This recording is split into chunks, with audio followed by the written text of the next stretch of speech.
am Irma Francis, and welcome to Soul Talks. The inspiration for these talks come from the spirit of unconditional love.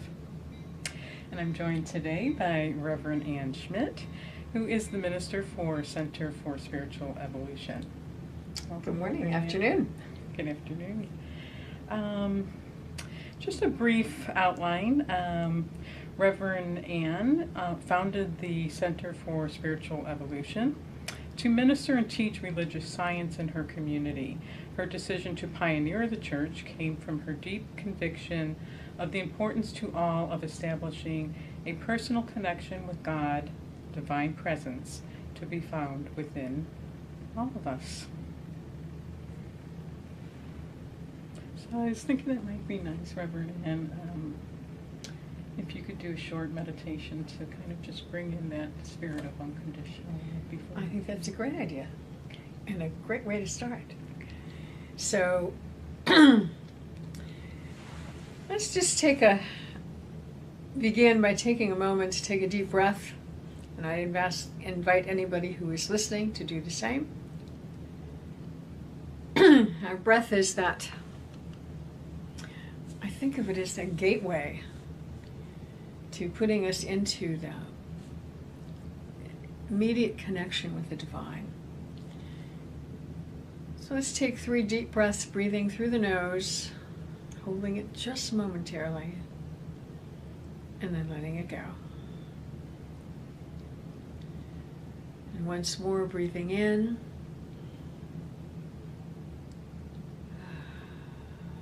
and release. And in, and release. And just continue to be aware of your breath, and allow my words to just soothe you into that state of relaxation and calmness as we enter this time together, recognizing that we are surrounded and immersed in a field of love, that we are surrounded by love. For love is breathing us, love is moving through us.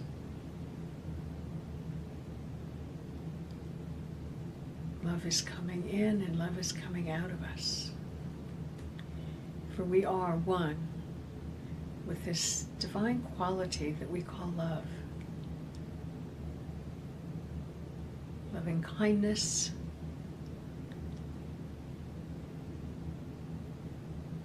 generosity, recognizing that we are one with all beings,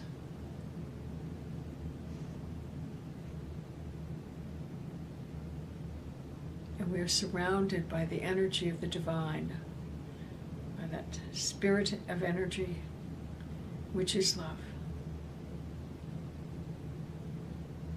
And that it is love that guides us and leads us in all of our activities, and certainly is with us right now as we are gathered here this afternoon to talk about soulhood. And in this consciousness of the divine, we rest our attention as we move forward with the activities today. And so it is.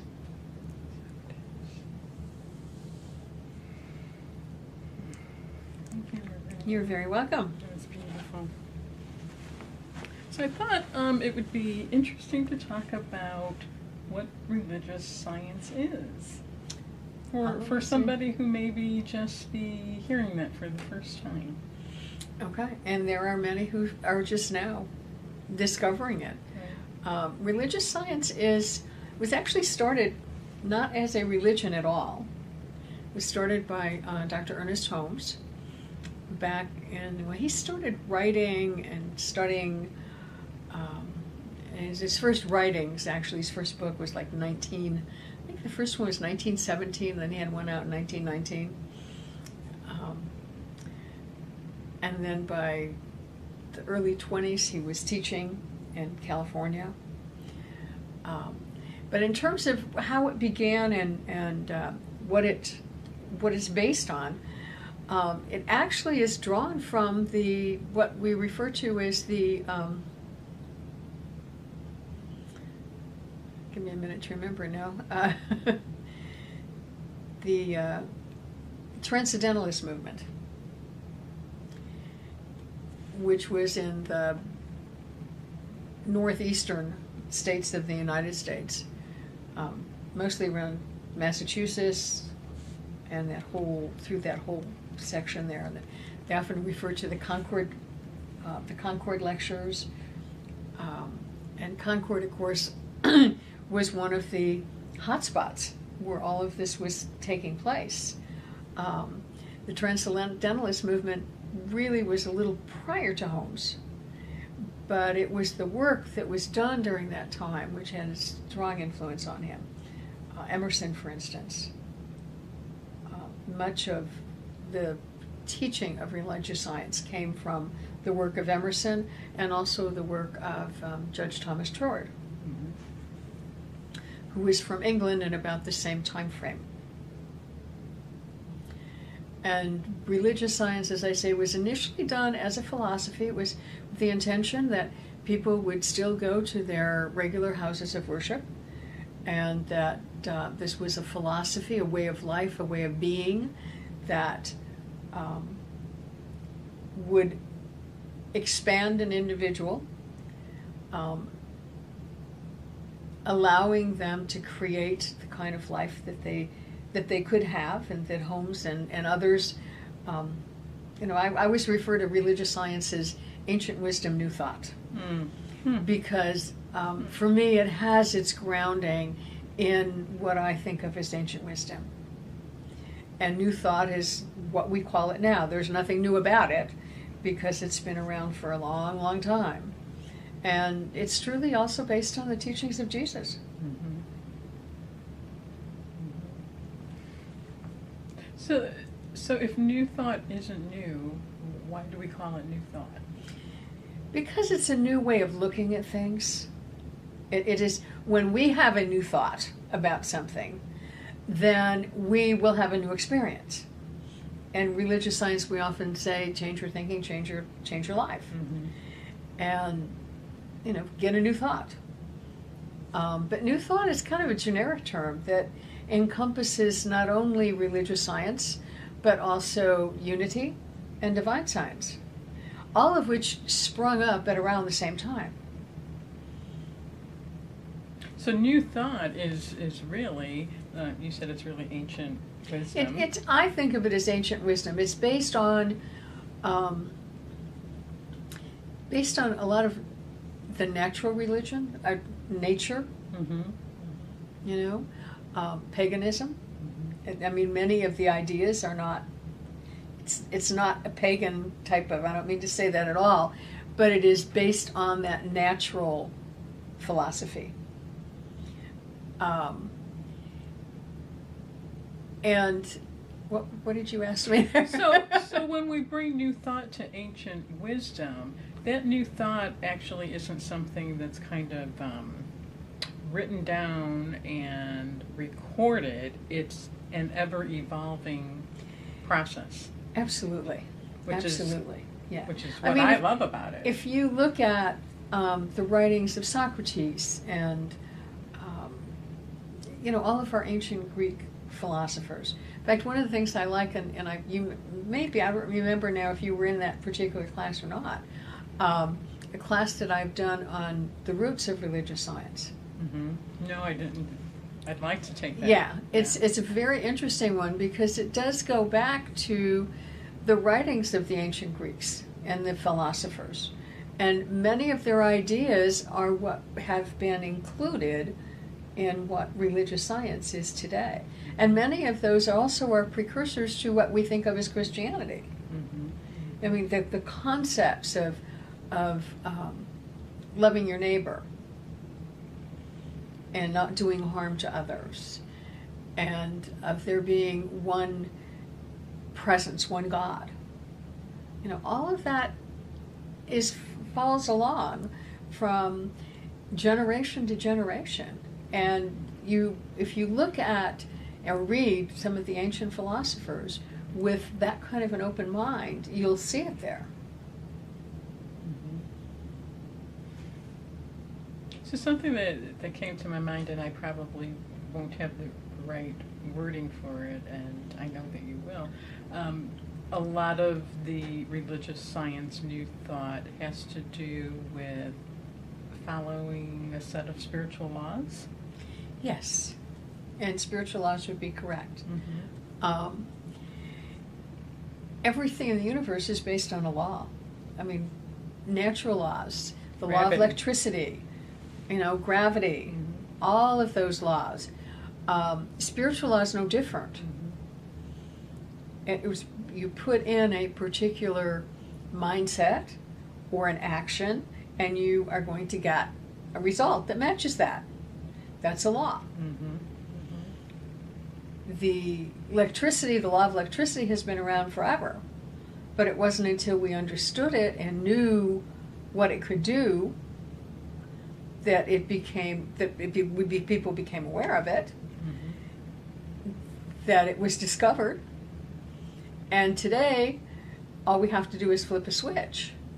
Well, that's basically what we have to do with our thinking sometimes and with our mind, is to flip that switch from a negative thought to a positive thought. And that is the beginning of getting us going on. And I say the beginning because it's not just like we can go around, well, I'm just going to have a happy thought today. And that's a good start. Yeah. That's an amazing start. But it has to be congruent with the rest of us. And if the rest of us says, who the hell are you kidding today? Then that new thought really isn't something, you're just clowning, you're just playing with it. You're not really consciously wanting to create that. And that congruency. Does understand the difference? Yeah, absolutely. And that congruency is so important, and understanding the spiritual laws and how to work with them. This may be a silly analogy, but something I thought of was, if you're making a cake and you want it to turn out well and fluffy and delicious, you have to make sure the right ingredients go into that. And if you miss one or two of the ingredients, it could ruin the whole cake. Absolutely. So that's kind of how I'm thinking. Yes, or if you put something in that doesn't belong, it's going to make it sour or something else. Yeah. And to take that analogy even further, and I'll often do that in talking about the law, which is one of the aspects of God in religious science. We've got God, or cosmic consciousness, if you will. And then we have the law of mind, or the law of God, which is how that works. And the result, of course, is the effects in our life, the form that comes. And in addition to these three, there's our personal use of all of those. So it's true on a in the spiritual level, okay, but it's also true at the individual level. And there really is only one mind. There's not three sections, but there are three aspects to it.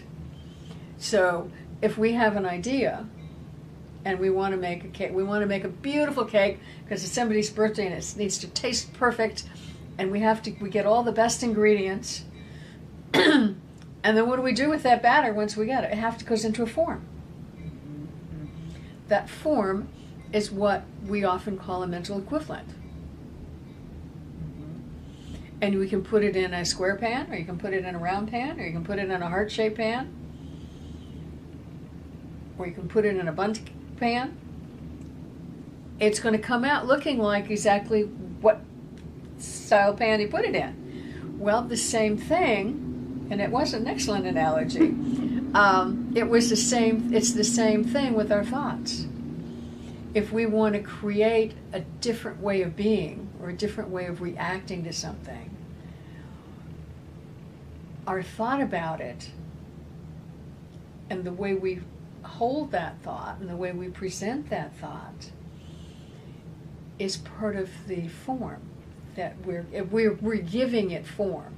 We are creating a mental equivalent in order to bring that about. So what would it feel like? What would it look like? What do I want my life to be like when that happens? And the form, rather than the spring pan or the square pan, is our thoughts about what I want to do with the rest of my life. How do I want to show up in the world? What do I want to do for a living? Where do I want to live? Where do I want to vacation? Who do I want in my life with me? That's all the really important things that one needs to consider when they decide that they're going to have a new thought and change their life. Something I love about religious science and attending your church is the factor of the accountability and responsibility. Yeah.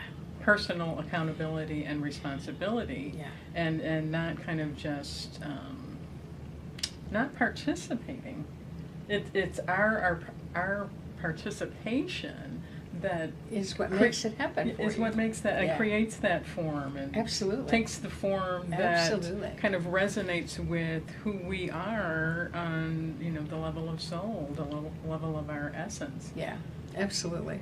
Yeah. And a lot of people ask, well, how come sometimes our New Thought and particularly religious science churches aren't overflowing? And I've discovered that the majority of people who walk into the doors of a religious science church, although it's beginning to change somewhat, but the majority of them are people and families who are at least in their 40s. They've come to a stage of their life where they're thinking more independently. Now that has changed a little bit, but for the most part, it's about the age of 40 when people really start thinking about their life in a different way. Yeah, that midlife. Yeah, yeah. So, and that, of course, is probably just my paradigm about it, but regardless, that's my paradigm about it, and that's where it is, right? But knowing that, you can change it. And that's a whole nother topic. But we were talking about The accountability, thank and you. participation as a Right. individual, yeah. Right. And for a lot of people, religious science does require that you do the work. And many, as a religious science minister, I'm also a practitioner. So I do a lot of healing work with people, spiritual healing, mental healing, physical healing, everything. It's all the same because it's all mind, and we treat, which is spiritual mind treatment, which is our term for affirmative prayer. And it is nothing more than prayer. But it requires the individual who is seeking an answer to do something. And most people still want to, go to confession and everything's okay, and they can go back and do what they were doing before. And it's all good because God forgave them. And if that work is working for them and that's how their life is moving along, that's fine. I don't want to, move anybody from where they're at unless they're ready to make a change. So, but in religious science, it does take responsibility for our own healing, responsibility for our own life. It's like you can't any longer say, well, my folks were like this, and my mother always told me that, and that was just the way things were when I grew up, and that's always been the way it's worked in my life, and that's, my dad said that once, and it's been true ever since. But it doesn't have to be. That's a belief. That's a paradigm that we've set. And that's living by, by default rather than deliberate Absolutely. creation. Yes, which absolutely. I really do think, for a long time, and I do see that changing. For a long time, we've lived in that paradigm of Oh, this yeah. is the way it's always been, this is what I was taught, so this is how my Right. life is going to be. Exactly. And that's the default. Right, Mhm. right. And, you know, the default is that if we don't make a decision ourselves, somebody else is going to do it for us. And if you don't, you know, if you want to be responsible for your own decisions, you're also responsible for how you are reacting to the situations in life. And I always look at responsibility as our ability to respond to what's going on.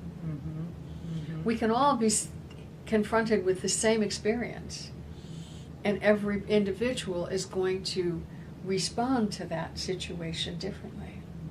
And that's where consciousness comes in, and Oh, where yeah. you're at in your consciousness. So would you have, I know this is, you know, an endless topic probably, but how would you define what consciousness is?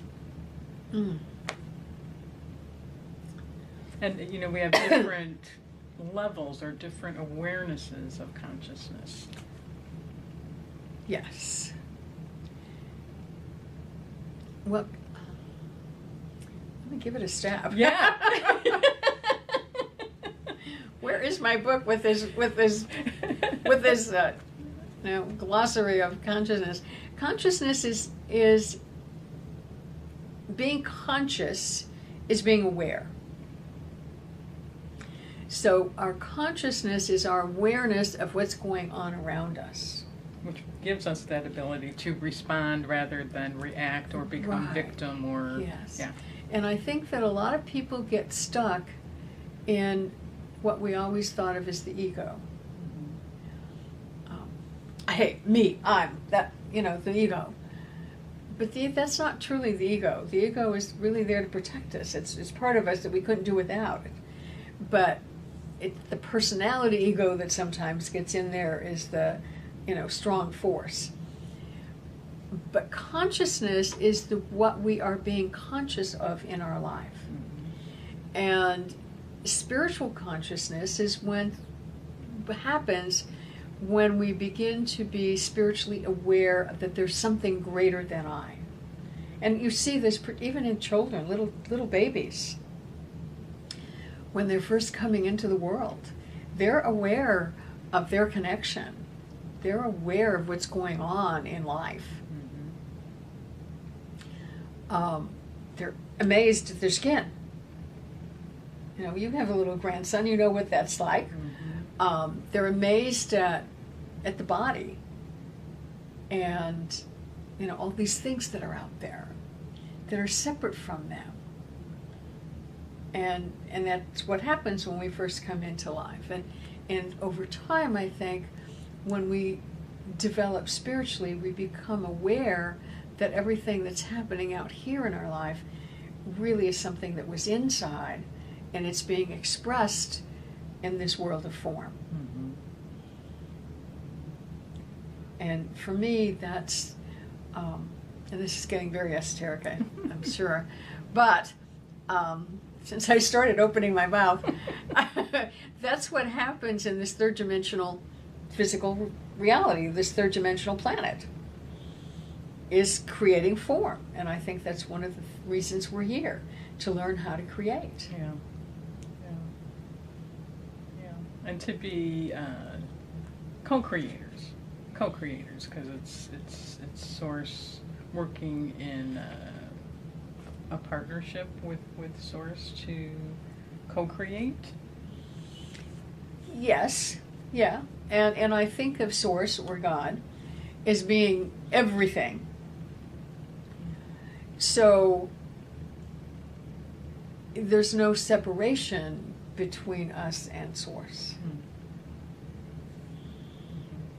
And many people are much more comfortable saying that I'm co-creating with God. God through you is creating. And it's creating something entirely different than what God's going to create through me. And that Now, all does that mean depends that we have a on- different God? I don't think so. Right. It depends on what we're giving our What we're focus, giving, attention. what and- we're putting our attention to, and our thoughts to, and our particular personality. Which kind of leads me to this, because I think a lot of the listeners may be familiar, even more so, with the law of attraction rather than Right. religious science. But the reason I'm bringing that up is because the law of attraction is one of the spiritual laws that kind of made it to the masses, Right. which is great. Which is wonderful. Great. It's did a whole lot for our churches.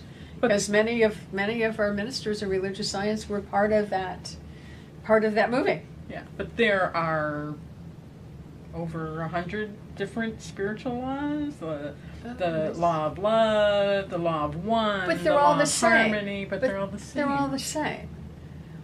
Because there is only one. So we say that there's a law of attraction. We say that there's a law of harmony, the law of correspondence, the law of prosperity, the law of whatever. Okay? And yeah, we look at all of those things, and yet there really is only one law, and that's the law of mind or the law of God. Hmm.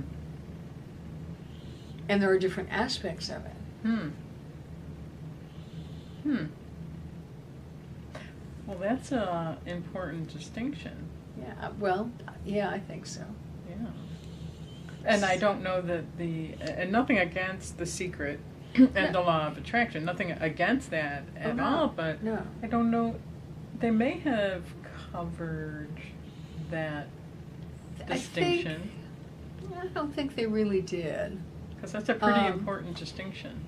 Yeah, and they took that from many old books. I mean, that was based on, oh my, and I don't remember what it was now. Think and Grow Rich? Yeah, it was, no, it wasn't Think and Grow With, it was Wallace Wattles' book on, it has a new name, I first, have something to do about laws of success. Mm-hmm. And I think it was that one that it was based on. And that was from the 20s, Mm-hmm. you know. It may have been based on, I don't remember exactly, but I know it was a book that came out about the same time. And yes, there is an attraction, because we attract to us what we are. So to say the law of attraction is not really misleading. Mm-hmm. But I would say that it's more than that, because it is also the law of mind and action, is the way we like to put it in religious science. And what happened with the law of attraction, or with The Secret, I should say, is that it really opened the ideas for a lot of people. And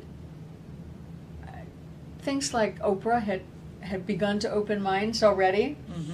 and then the law of attraction just furthered that. And much of the literature that has been out since the 70s, and we've gotten more and more of it all the time. So it's just been building. But a lot of people saw the Secret, the movie The Secret, and they saw it as a cash machine. Mm-hmm. Yeah. You know, I'm going to go to the post, but I'm going to go to my mailbox every day, and the money's just going to be coming in. Well, it kind of can work like that for you, but it takes more than just doing a vision board and just saying, I believe. It goes back to that congruency. Mm-hmm. Mm-hmm. We have to be very congruent with every aspect of our being, not just the words that we're saying, but more important, the words that we're not saying. What is it you're feeling when you're saying that? Mm-hmm. You know, does it kind of stick in your craws, my mother used to say, when you're saying it? Are you really feeling it? And is it feeling good? Does it feel right? Can you sing about it and feel joyful? Can you move your body? Because mind is everywhere. It's not just, you know, we think about it being in a brain, but it's not. Mind is all of our consciousness. It's who we are. So that congruency, like in the book group, Mhm. book Power of the Subconscious Mind, it's important to understand that aspect as well, not just consciousness and what that is, but also the subconscious and how Well, does that work and how all does of that that all is tie together? consciousness. See, this is an important. This is really an important distinction because this is what is at the core of religious science. So, Yes. Mhm. But it's all consciousness. Yeah. We have subdivided it into different aspects, but there really is only one mind. There's a whole movement out now about oneness, Mhm. that we're all connected. There's an interconnection between every one of us. You were talking about being at a seminar over the weekend, Mhm. and how everybody just, it was like one mind, right? Yeah. Yes. Okay, that's when it's all working and you have like-minded people together, that's what happens. But I don't know, I get lost sometimes, I don't know what else to say about it. Well, something that came to my mind is you said there's a movement, the oneness movement that's going Right. on, and so that oneness movement is about in some way identifying that we've been living with this concept of duality. Yes. And the biggest thing I see about duality is in duality there's a right and a wrong, an up and a down. There's a judgment It's in a third duality. dimensional way of being. Yeah. Okay, that goes back to the dimensions. Mm-hmm. It's a third dimensional thing, and Yeah. that's the overall operating system for planet Earth. Mm-hmm. At least that's my understanding of Mm-hmm. Or it has been. And it has been. Yeah, and there's, oh, man, we can go on for months. I know. Whoa. We can go on for months about what all of that means and how people look at it, and I'm not even sure anymore. Mm-hmm. But there's also been a great spiritual awakening that's been going on for many years. And I believe we have reached that tipping point where it's, we have as many spiritually awakened people as those who are not spiritually awakened. Mm-hmm. So as that's happening, and I think that's what's happening in our world today, Mm-hmm. talked about getting off topic, or off planet, as that happens, there's turbulence going on because you've got two different ideas that are, clashing. As you talked about in the book group, paradigm shifting. Right, Mhm, yeah, mhm. exactly. Mhm. So, I still think that there's one, consciousness is one thing. It's not, there are different levels of development of consciousness, okay? But there's not more than one consciousness. Hmm. And we all individualize that consciousness.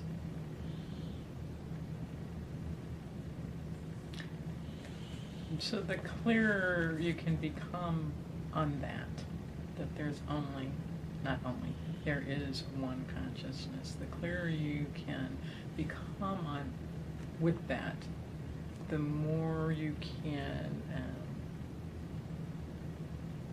the way I perceive it, the more you live kind of in a sense of grace. Yeah, I think that's one thing that happens. And I think we're continually evolving.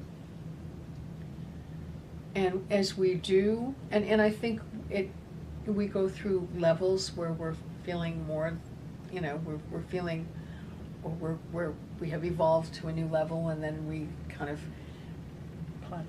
plateau a little bit, and then we, have another understanding, another learning. Yeah. And our learnings, our experience experiences here on planet Earth, and they mostly have to do with relationships with others. Mm. And as we learn, then we get more understanding, and we have different ideas about things. And as that happens, we begin to develop more and more of our lives change, become more serene, and we have begun to advance more and more. And I'm wondering, is the reason a lot of that has to do with relationship with each other is because basically there is one consciousness, Right. and when we're looking at another, if we're judging that other, it's really ourselves. Right, that's what we always call the mirror effect, and Yeah. that's been around for years. Yeah, yeah. But things keep coming Psychologists- back. And right, a new psychologists book have on been using it all the time, Yeah, forever. Yeah. Yes, because we attract to us that which we are, or that which we need if we're at that point where we want to make a change. So we draw to us those people that are going to help to bring that about. Yeah. And it may be because they're pushing us where we don't want to be pushed, Uh-huh. and then we're like, oh, this piece is really bad for me. But that may be exactly what they're supposed to do and why they're there. Yeah.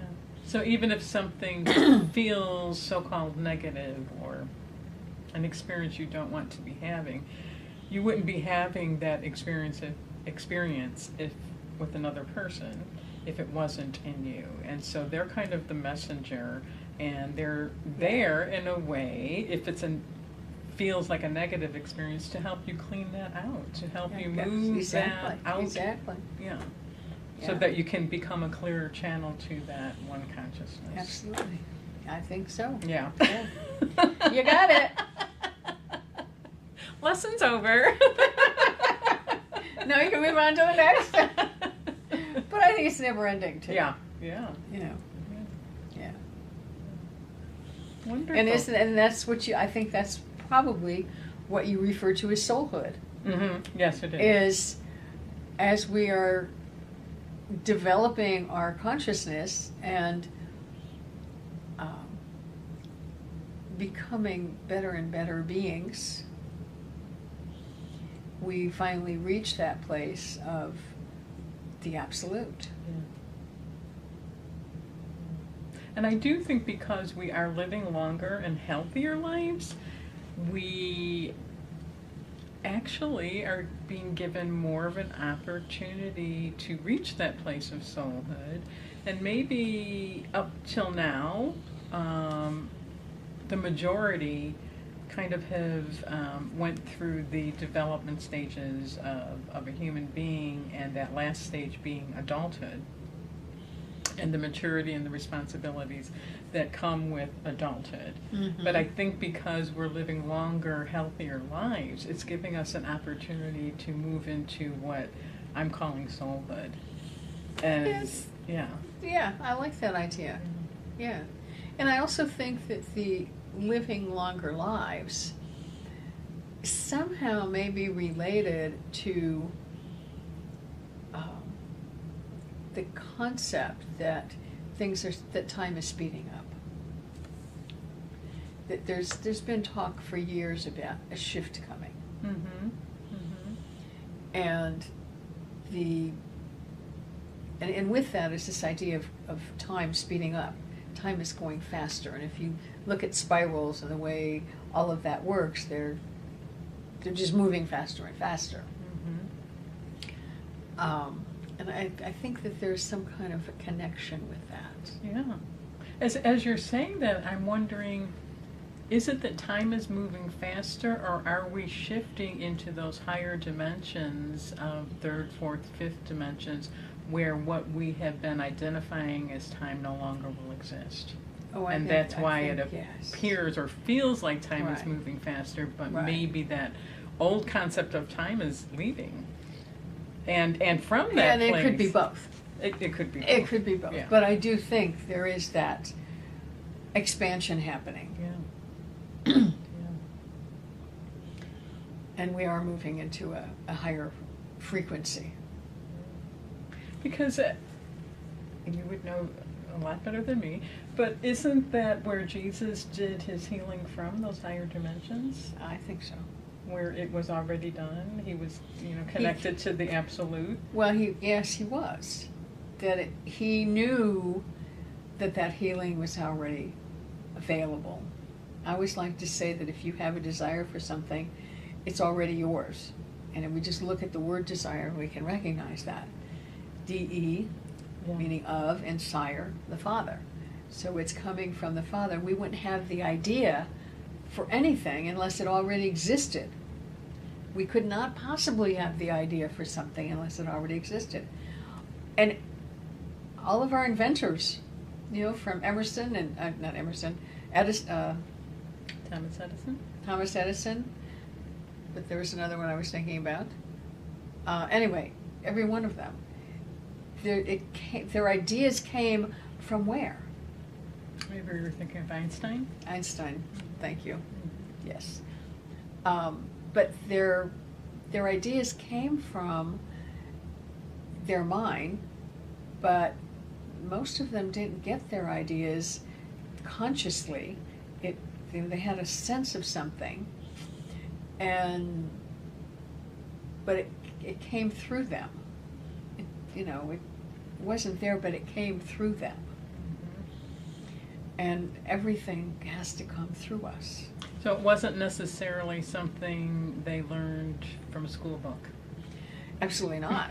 Although that probably helped them, exercise their brain to the point where they were able to receive that information. So both are necessary, but... Probably. Mm-hmm. Probably. But they thought Einstein was dumb. Yeah. Send this kid home, he doesn't know nothing. Yeah, they would have labeled him ADHD and given him a pill today. Right, exactly. Yeah.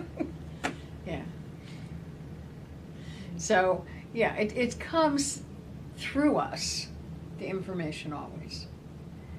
And my understanding of how that works, it is coming through our subconscious mind, which is through the divine consciousness, which is, if it's all one, then it's all coming from the same place.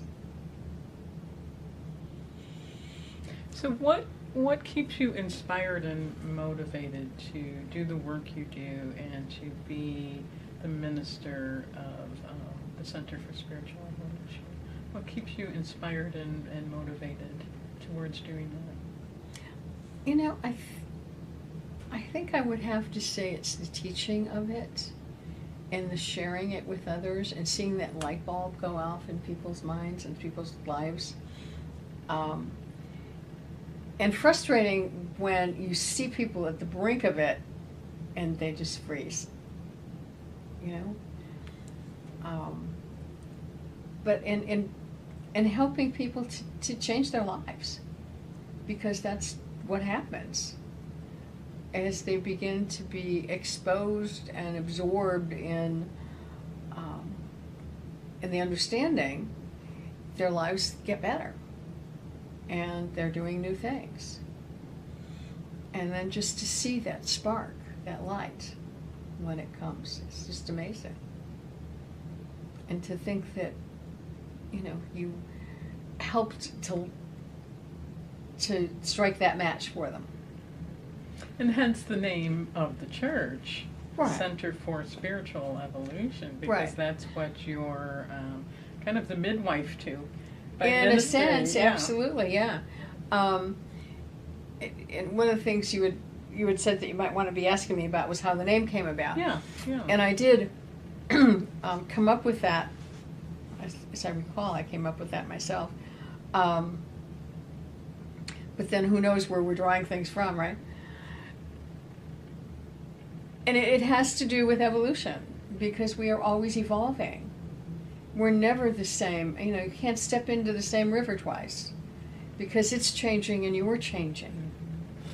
Everything is always evolving and changing. And we are changing spiritually. I don't always consider myself a real religious person. And some people look at that rather horrifiedly, but it happens to be true. But I definitely consider myself a very spiritual person. And being spiritual, to me, means the way we connect with God, the way we connect with the divine. And that's a very personal thing. And I think it's important that we all learn to do that. So the Center for Spiritual Evolution is a place where people can come to learn how to connect with themselves and to evolve spiritually. And life is about evolving. Mm-hmm. Life is always moving forward, always thrusting forward. So if we get stuck somewhere and we think that we're this kind of one-dimensional character that's, has this solid core, that's never really true, because even on a soul level, we're evolving on all levels, because everything is one. So one can't evolve without the other evolving. So, well, again, on the esoteric and the metaphysical side, people talk about the fourth dimension of not having a body and being like bodies, and moving in consciousness and higher levels. I think all of that is true. And this body that we have here is, it's made up of the same elements that the Earth is made up, that Mother Earth is made up of. The same composition, is found in all beings. As Carl Sagan used to say, we are star stuff. Yeah, exactly. Yeah. Something you said, and maybe we'll close out after this, but something you said about desire kind of just hung in my ear there for a minute, because here's why. I love how you described that. You said that to me, I think, in the book group, and it's like, oh, then that way, of the Father, I can be comfortable with desire. But why that kind of hung on in my ear is because Eastern beliefs teach that enlightenment is the end of all desire. And so somehow Eastern and Western beliefs have to meet somewhere, because there's something that doesn't sit totally true with me, that enlightenment is the end of all desire. Could you talk a little bit from the perspective of religious science? And yes. Eastern philosophies, as you say, and particularly Buddhist philosophies. The Buddhist tradition says that, I think their eightfold path is to become desireless. Right. And I wonder if that may not be the same thing as recognizing that money isn't the root of evil. Money, it's your thought about it that is the root of evil. And if desire may not be, if you're looking at desire from a third dimensional position of, I desire to want to go to Culver's. Yeah, I desire to eat a gallon of ice cream. Which I kind of do, but... Me too, I'm trying to break that one. But so I am very human. But that's a desire. It's a earthly desire. Third dimensional desire. And when we have Which is different than of the Father desire. Oh, yeah. Okay. Yes, definitely. Make that clear. Yeah. When we have a desire to succeed, we have a desire to become a success, whether that's being on stage or acting, or if it's playing an instrument or singing or teaching or whatever it is, writing a book, or just to be a better, to be an A student. Whatever that is, we have we certainly have personality desires of things that we want to do. And yet I think they're connected to that essence of who we are. And we never did talk about that aspect of it, did we?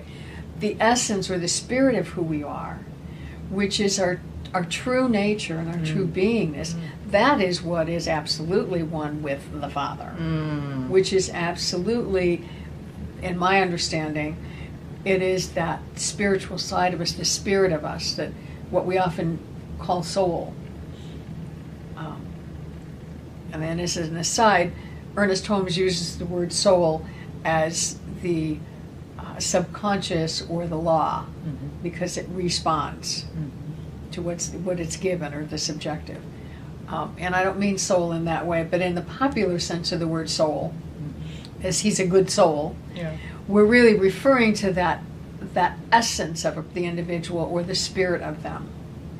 So that's where the desire of the Father comes from. Correct. And there's a different kind of desire that the Buddhist tradition probably is talking about, of the third dimension. And I've not studied Buddhism but to really say. That makes sense to me. But that, in my mind, that makes sense. And yes, there are earthly desires, and sometimes people tend to overdo them. And there are inner desires that we have of wanting to attain more. Not obtain, but attain more. And to be more, to give more, to give something back to mankind. And if you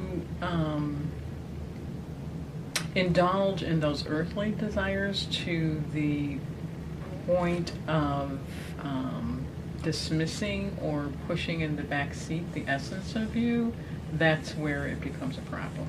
I think so. Yeah. I think so. And what is the old saying goes? Anything in excess isn't good for you. Right. But a little taste of this and that.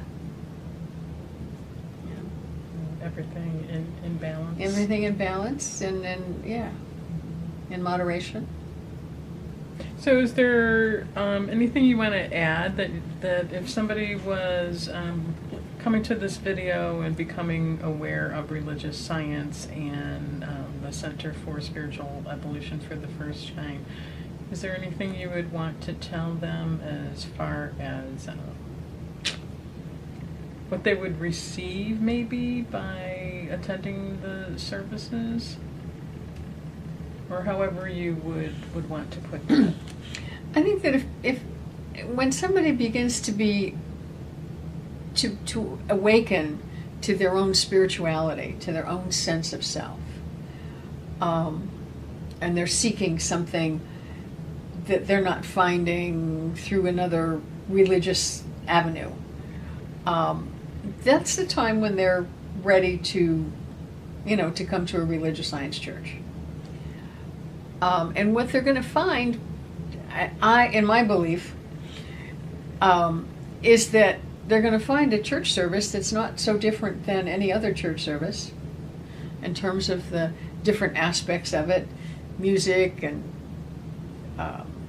announcements and a message and prayer and meditation and so forth, offertory, and all of the same elements are there, but the direction, the feel of it, and the message of it is self-empowering.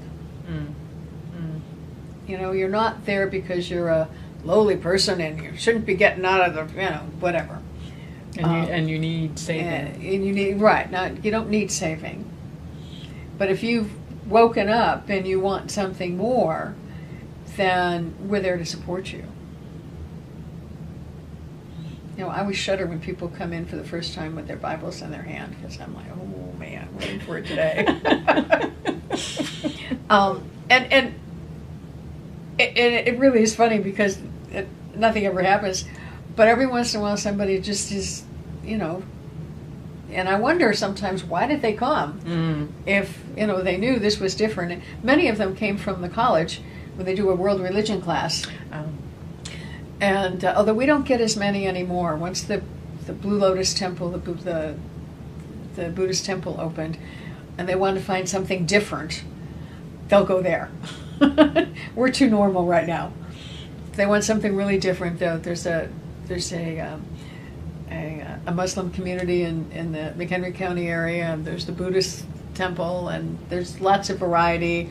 And so if they want something different, they'll find that. But what they're going to find with us is support in love, and a recognition that we see something in them that they may not have seen themselves yet.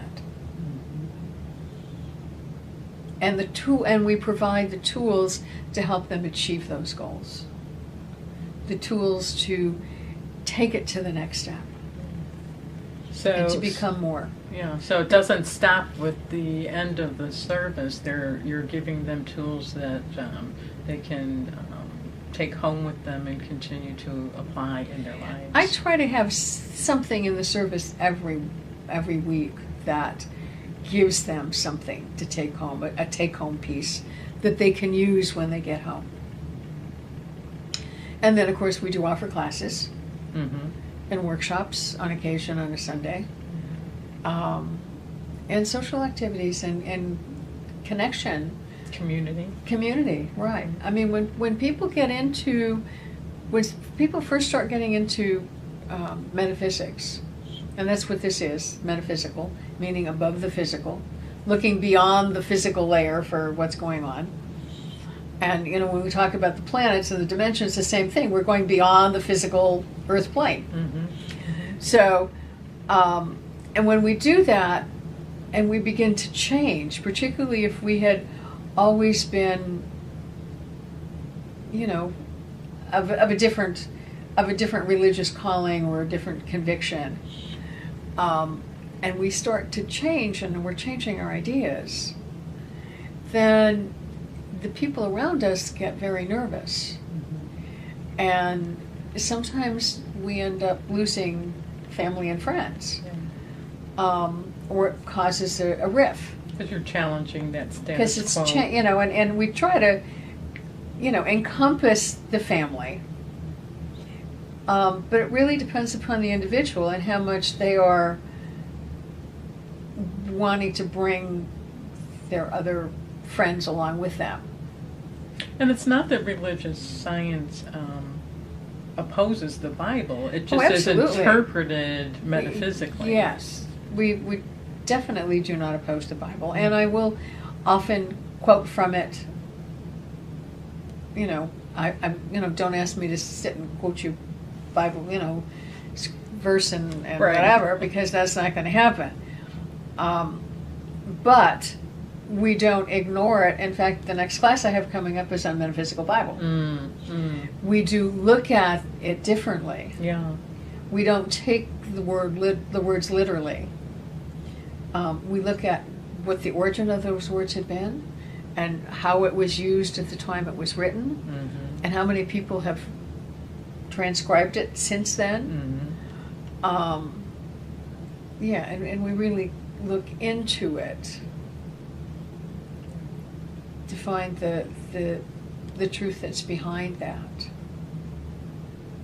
Well, I think this has been a wonderful talk, and I think Thank you. we've covered a lot of topics I to think we really, have. to inform someone as to what religious science is, and what the Center for Spirituality, the Center for Spiritual Evolution, the foundation of that. Yeah. Yeah. So, would you like to say do a short meditation Sure. to kind of? Yeah, let's just kind of go back to where we started. Into that recognition that we were living and being surrounded by love.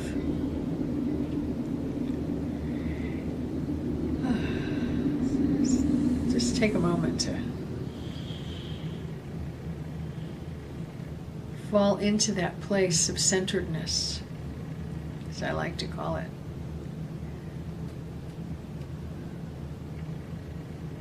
And just imagine that You are surrounded by a ball of energy, because you are. And think about this ball of energy that is surrounding you right now as a bubble of love. And wherever you go, you are taking your love with you. And you are attracted to those who have a similar love.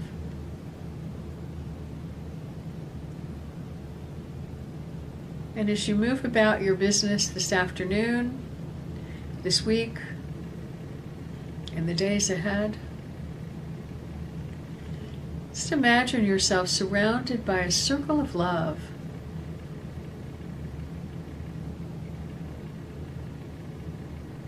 And that love emanates from you. And as it moves from you, it begins to connect and mingle with the love of all of those around you. And you are creating in your world, in your environment, a world of love. May you continue to go out and to be a blessing to all who know you. And so it is. Amen. Thank you, Reverend Ann. You're very welcome. Thank you.